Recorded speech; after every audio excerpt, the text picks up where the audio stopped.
Baik, minggu lalu kita membahas bahwa ada sabotase mengurangi Injil dengan mengajarkan bahwa Yesus Kristus bukan Allah karena beberapa ayat. Ayat yang mengatakan bahwa Bapa lebih besar dari aku. Kemudian ada ayat yang berkata bahwa tentang hari anak manusia datang, anak tidak tahu. Begitu. Dan di kitab Wahyu dikatakan bahwa Yesus itu adalah permulaan dari ciptaan. Kemarin kita sudah melihat dan membuktikan bahwa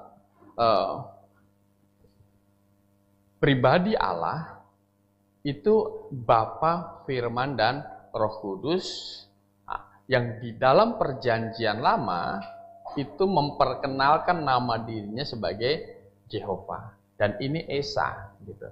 Nah, kita bisa tahu Bapa, Firman, dan Roh Kudus itu karena Alkitab yang menyatakannya. Gitu. 1 Yohanes 5 ayat 7. Ada 3 yang memberi kesaksian di surga, Bapa, Firman, dan Roh Kudus. Ketiganya adalah satu. Ketiganya adalah Esa. Begitu. Dan pribadi Firman ini di perjanjian lama, inilah yang menyatakan Allah kepada manusia.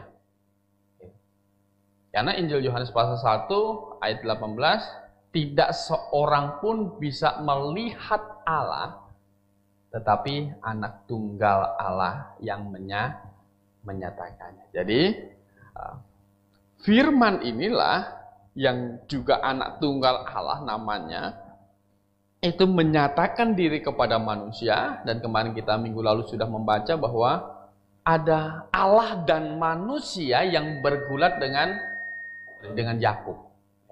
Bergulat dengan Yakub, yang tempat itu akhirnya tempat bergulatnya Yakub ini dinamai Peniel, karena dia melihat muka Tuhan dan dia tidak mati seperti itu. Nah, inilah yang memakai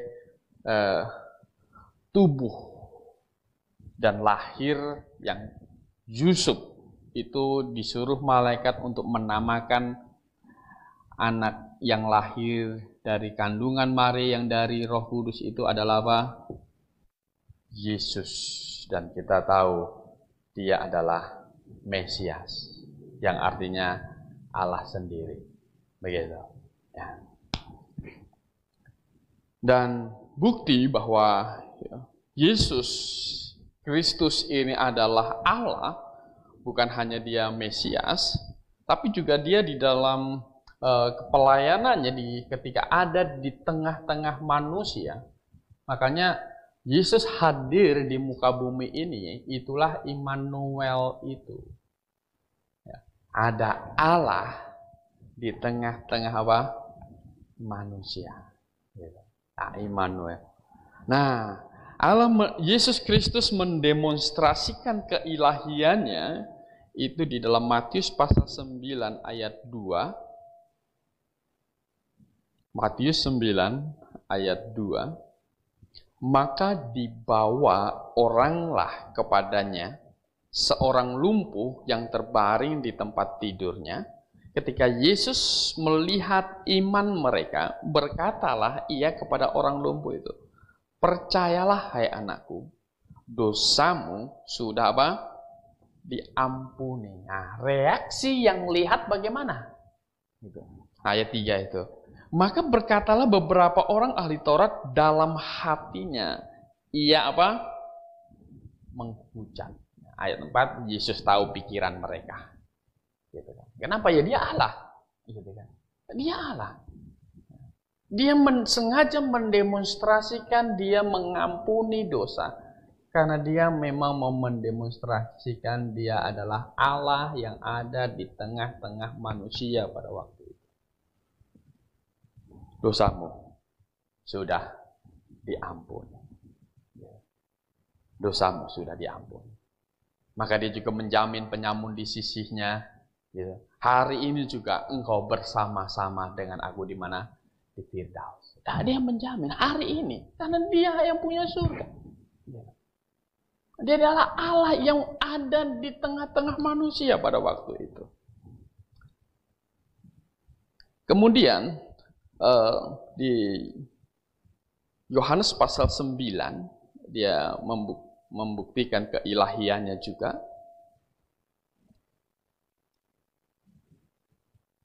Yohanes pasal 9, setelah Yesus menyembuhkan orang buta yang sejak dari lahir itu.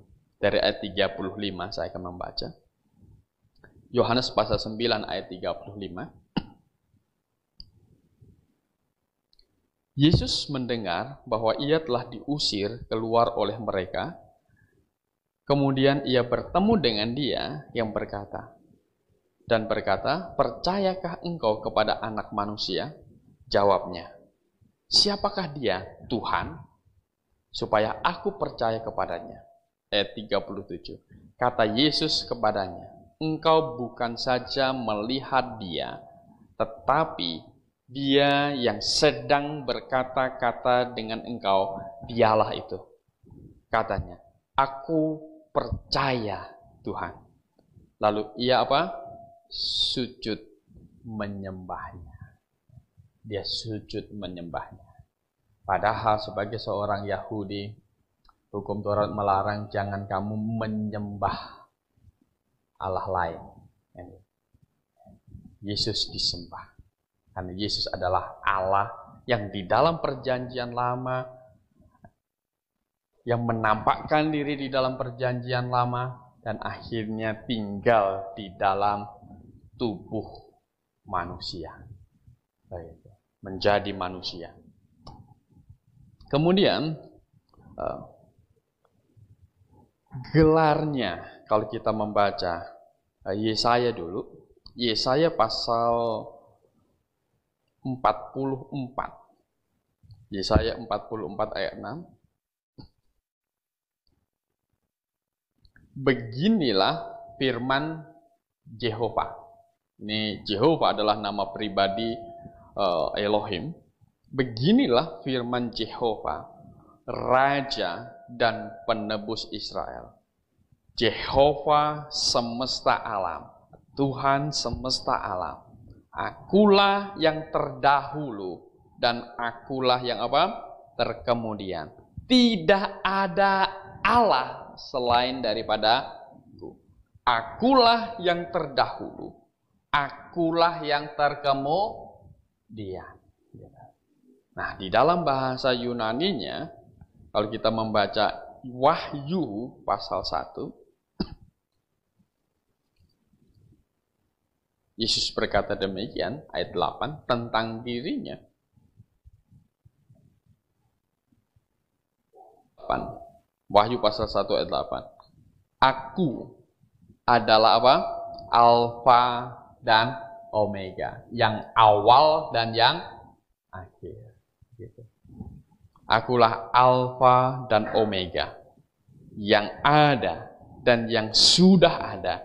Dan yang akan datang. Yang maha apa? Kuasa. Gitu. Sama di dalam Yesaya tadi. Jadi akulah Tuhan. Di sini juga aku adalah Alfa dan Omega. Nah, satu lagi yang membuktikan bahwa Yesus adalah Allah adalah walaupun dia ada mengenakan tubuh daging, tubuh manusia, karena memang dilahirkan oleh Maria, gitu. Seperti bayi yang lainnya. Karena apa? Karena ada misi untuk menebus dosa manusia, ya kan? Maka firman ini menjadi manusia dan tinggal di tengah-tengah kita, gitu. Nah, yang membedakan kemanusiaan Yesus dengan kemanusiaan yang lain adalah apa? Adalah Yesus tidak berdosa. Kalau kita membaca Ibrani 4 terlebih dahulu, ayat 15. Ibrani 4 ayat 15. Sebab imam besar yang kita punya bukanlah imam besar yang tidak dapat turut merasakan kelemahan-kelemahan kita. Jadi dia dapat, karena dia sudah menjadi manusia seperti kita. Bisa lapar, bisa haus, gitu kan.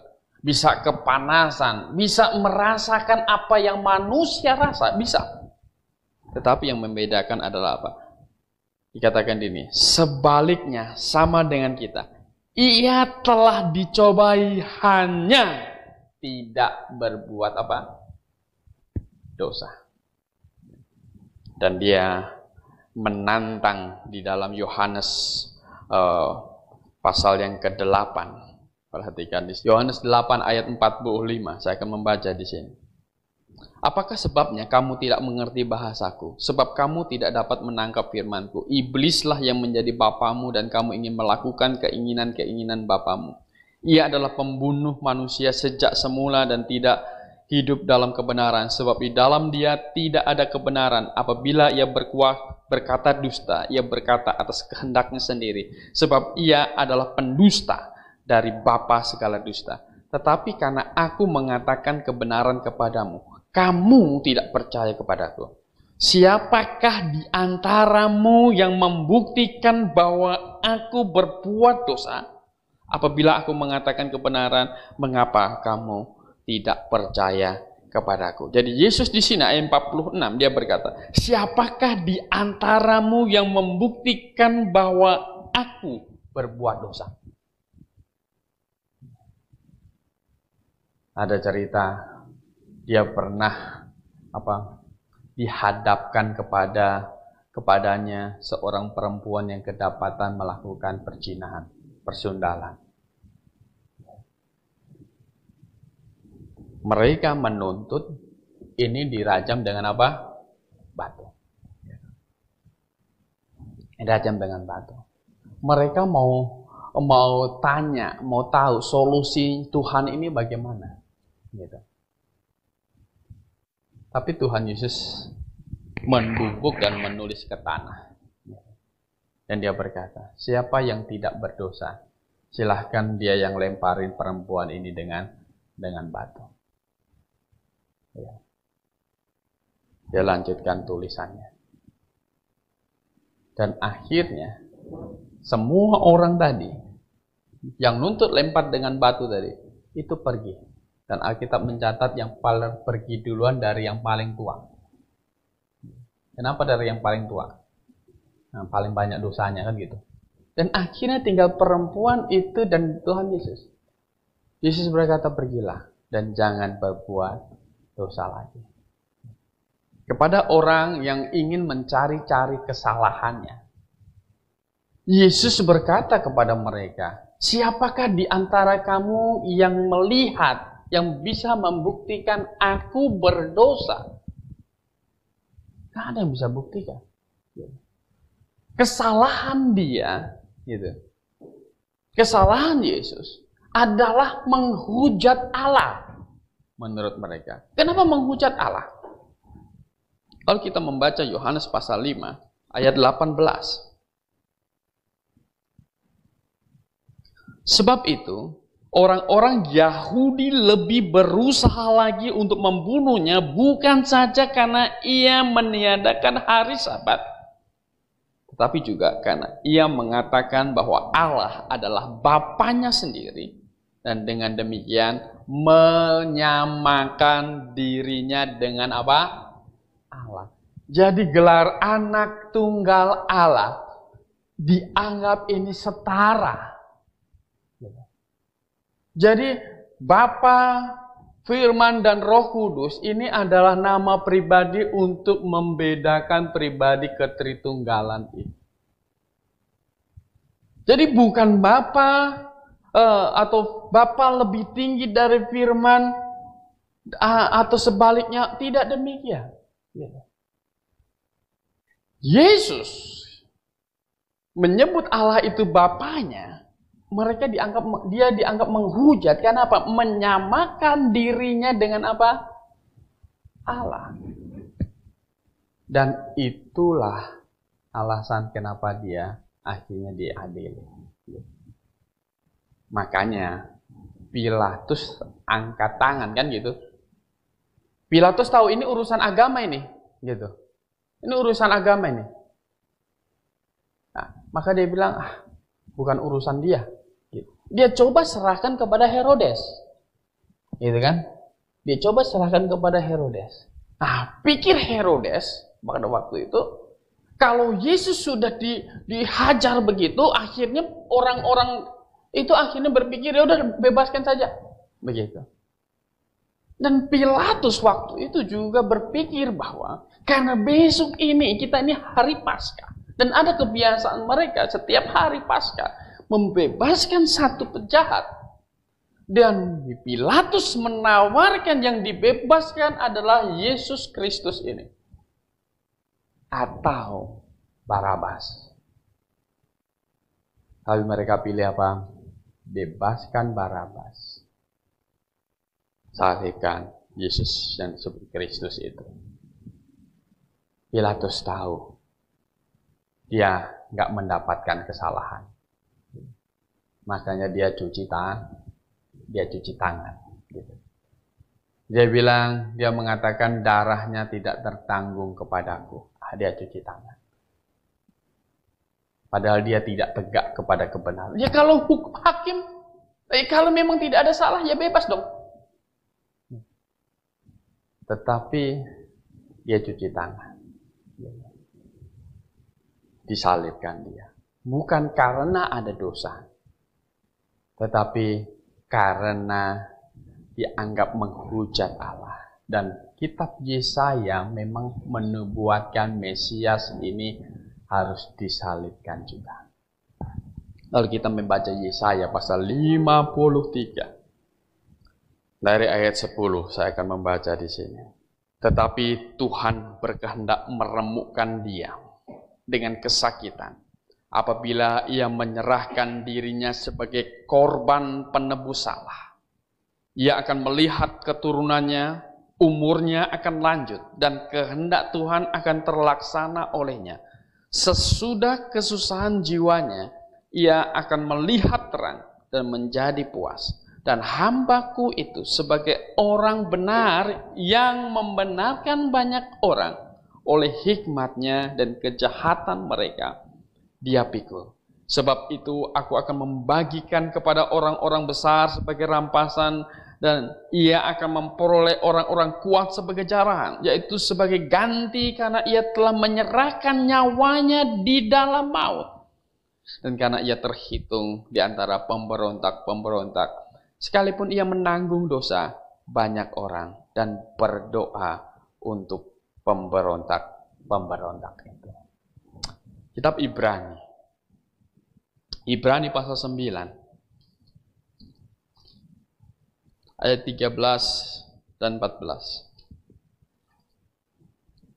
Sebab jika darah domba jantan dan darah lembu jantan dan percikan abu lembu muda menguduskan mereka yang najis sehingga mereka disucikan secara lahiriah, betapa lebihnya darah Kristus yang oleh Roh yang kekal telah mempersembahkan dirinya sendiri kepada Allah sebagai persembahan yang tak bercacat, akan menyucikan hati nurani kita dari perbuatan-perbuatan yang sia-sia, supaya kita dapat beribadah kepada Allah yang hidup. Bapak Ibu yang dikasihi dalam Tuhan, setelah manusia jatuh ke dalam dosa, upah dosa adalah maut. Maka manusia tidak bisa pergi ke surga. Dan rancangan keselamatan dari Allah adalah Allah menyediakan juru selamat bagi manusia itu. Firman ini yang di dalam perjanjian lama itu bergulat dengan Yakub. Ya kan? Allah dan manusia, Yakub berkata demikian. Aku telah bertemu katanya dengan Allah dan manusia dan dia tidak mati. Kalau Allah ini, firman ini yang menyatakan kepada manusia tentang Allah tidak mengenakan tubuh, maka dia tidak bisa mempersembahkan dirinya di atas kayu salib. Tidak bisa. Kenapa tidak bisa? Kalau Allah menyatakan diri yang seperti menyatakan diri kepada Yakub, kira-kira prajurit Mahkamah Agama bisa tangkap dia tidak?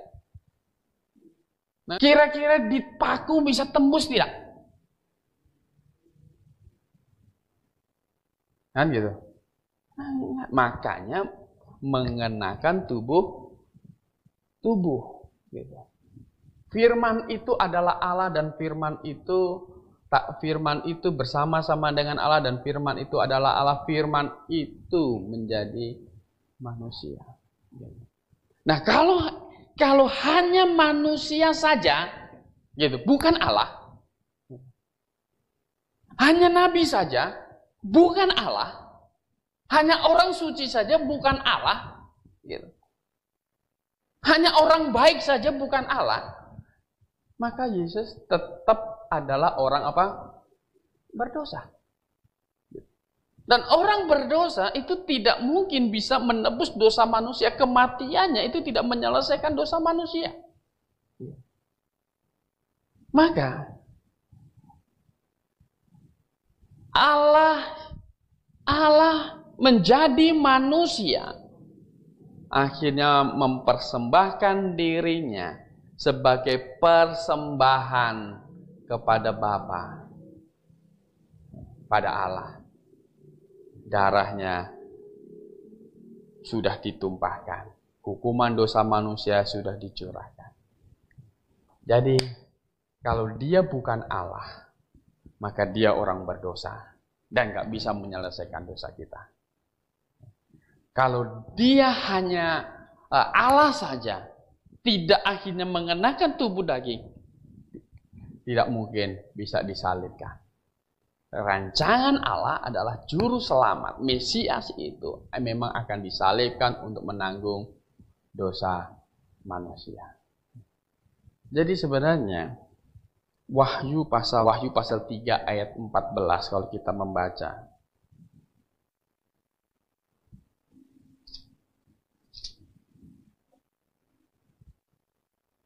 Ayat 14. Dan tuliskanlah kepada malaikat jemaat di Laodikia.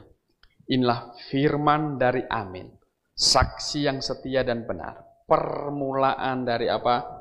Ciptaan Allah.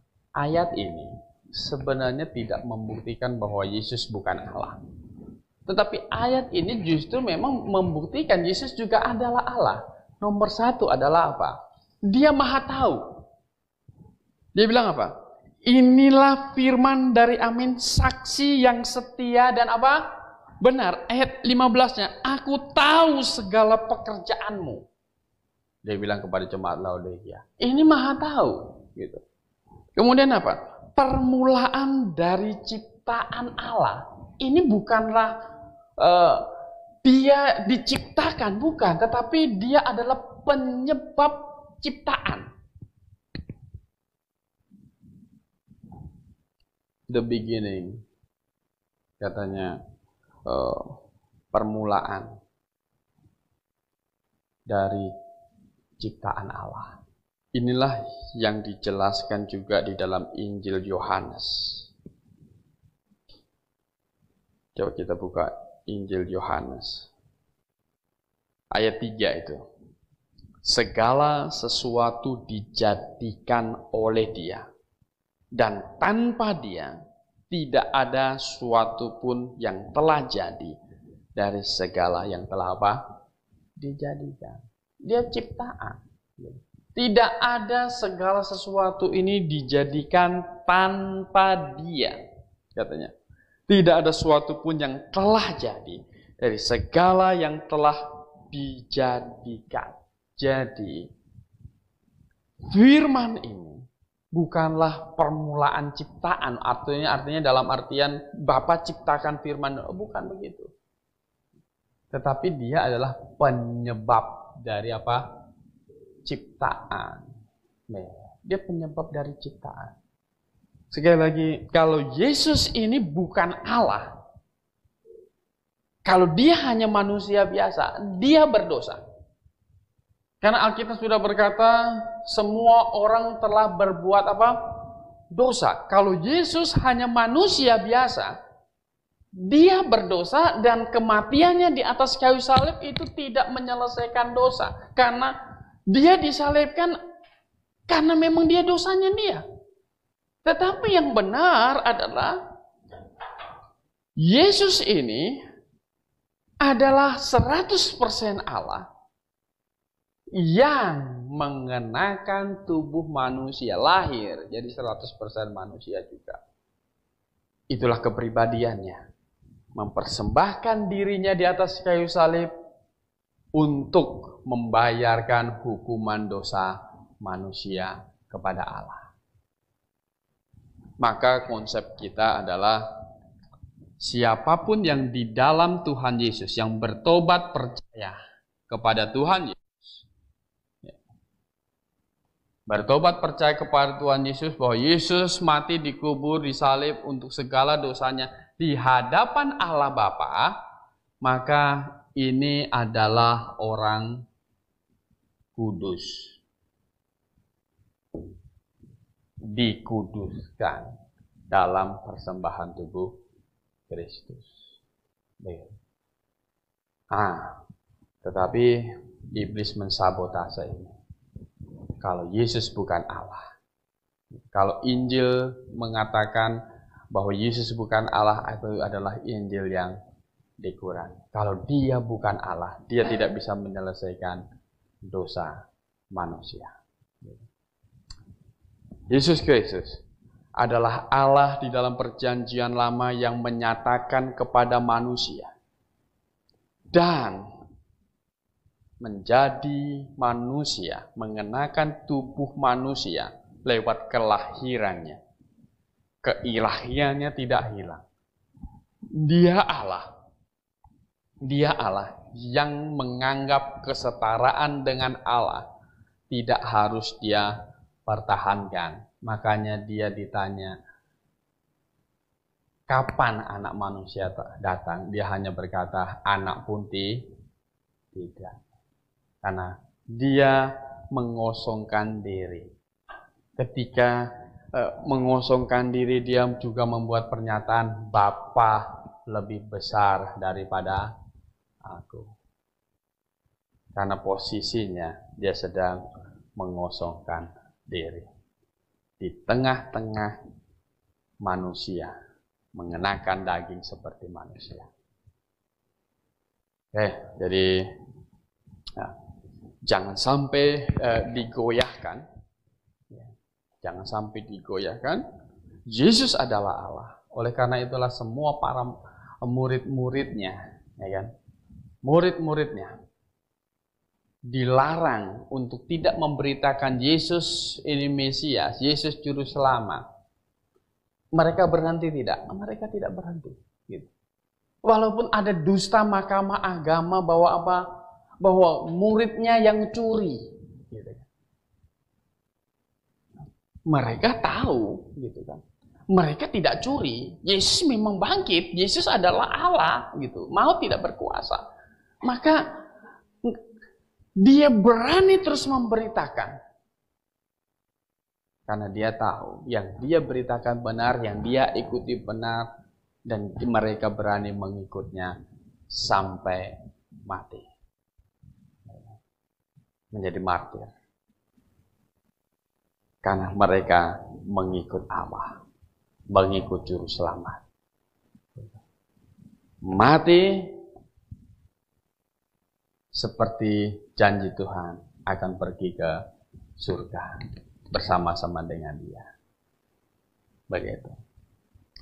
Jadi kebenaran itulah yang mereka pegang sehingga mereka bisa setia sampai mati. Yesus, Mesias, Yesus adalah Allah, Juru Selamat mereka. Baik, mungkin ada pertanyaan.